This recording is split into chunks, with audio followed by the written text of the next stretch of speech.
Hello guys, welcome back. I'm going to show you here. I actually start to fade an image in Figma. First, what you're gonna do is about to understand how you do it.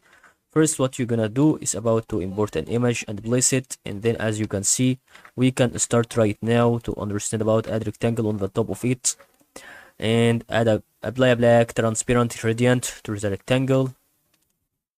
So we can start type fade absolutely. So we can go for plugin also fade image. Okay, maybe transparency fade, maybe jitter animation for Figma. So we can do for transparency fade better.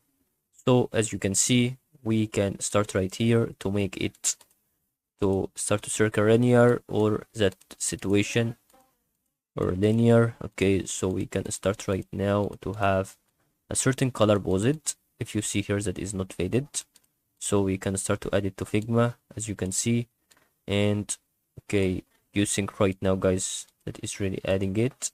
So here it is about a group of masked of images that you want actually, and as you can see that is all about how you do this similar to it, and good luck.